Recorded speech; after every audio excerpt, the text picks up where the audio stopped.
কিভাবে বুঝবো যে এটা আল্লাহর পক্ষ থেকে আর এটা আমার দোষ? এই দাগটা আপনি কোথায় টানবেন? কিছু একটা আপনাকে খুব বিরক্ত করছে, আপনি ভাবছেন, ইস, যদি এই সমস্যাটা পার করতে পারতাম জীবন মনে হয় প্রশান্তিতে পরিপূর্ণ হয়ে যেত। আমাদের সবারই জীবনে কোনো না কোনো সমস্যা রয়েছে যা আমাদের শান্তিতে ঘুমাতে দেয় না। আর আমরা ভাবতে থাকি, ওহ ভাই, যদি এই সমস্যাটা চলে যেত অনেক ভালো থাকতাম। কিন্তু জানেন কি হয়? যদি এই সমস্যাটা চলে যায়, পরবর্তীতে আরেকটা এসে হাজির হয়। আর যখন নতুন সমস্যা এসে দেখা দেয়, আপনি ভাবেন পূর্বের সমস্যাটা আরও সহজ ছিল। এই পৃথিবীর জীবনে আপনি কখনো সমস্যা ছাড়া থাকতে পারবেন না। যদি সমস্যা চলে যেত, তাহলে ইয়াকুব আলাইসাল্লামের জন্য আমাদের তুলনায় অনেক আগেই সেটা দূর হয়ে যেত। যদি ঈমান থাকার মানে হয় আপনার কোনো সমস্যা থাকবে না, তাহলে মরিয়ম আলাইসাল্লামের কোনো সমস্যা থাকা উচিত ছিল না। রাসূল সাল্লাল্লাহু আলাইহি সাল্লামেরও কোনো সমস্যা থাকার কথা ছিল না। আল্লাহর কাছাকাছি মানুষদের জীবনী পড়লে আপনি দেখবেন তাদের জীবন ছিল সমস্যায় পরিপূর্ণ।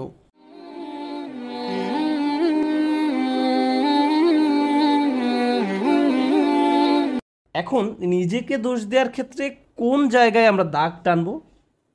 কিভাবে বুঝবো যে এটা আল্লাহর পক্ষ থেকে আর এটা আমার দোষ?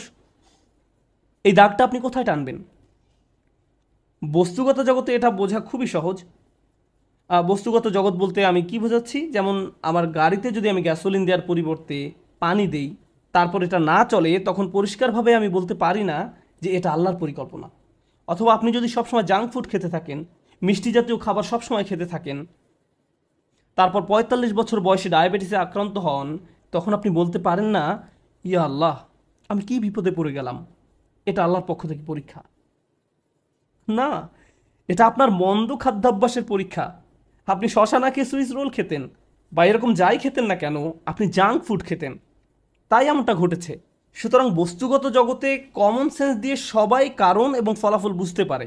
নৈতিক জগতে আপনি সালাত মিস করলেন কারণ দেরিতে ঘুম থেকে জেগেছেন, ফজর নামাজ পড়তে পারেননি, এখন দেরিতে পড়েছেন।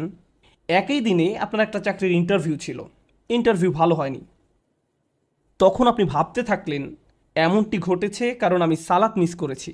এখন এর উত্তর হলো, সালাত মিস করার কারণে এমনটি হতে পারে, আবার নাও হতে পারে। নিশ্চিত করে জানার কোনো উপায় নেই। আপনি বা অন্য কারো পক্ষে এর আসল কারণ জানা কখনোই সম্ভব না। কিন্তু যে জিনিসটি আপনাকে সাহায্য করবে তা হলো, আল্লাহ বলছেন, আমি আমার বান্দার নিকট তেমন যেমনটি সে আমার সম্পর্কে ধারণা করে। আপনি যদি ধারণা করেন নামাজ মিস করার কারণে আল্লাহ আপনার উপর প্রতিশোধ নিয়েছেন, তাহলে আপনার নিকট আল্লাহ তেমনই।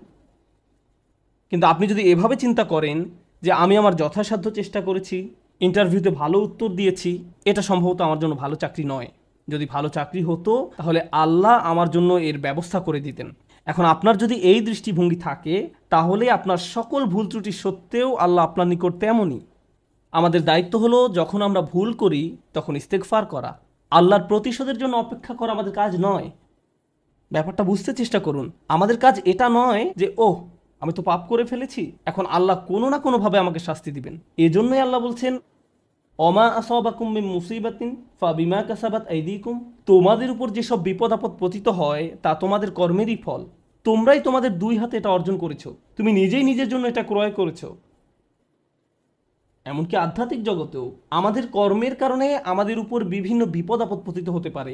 যেমন আপনি যদি ক্রমাগত মাতা পিতার সাথে খারাপ আচরণ করতে থাকেন এবং আপনার উপর কোনো মুসিবত আরোপিত হয়, এতে সম্ভবত কোনো কানেকশন রয়েছে। এই সমস্ত ক্ষেত্রে আল্লাহ কি করেন? ওয়াইফু আন কাসির, এবং তিনি তোমাদের গুনাহ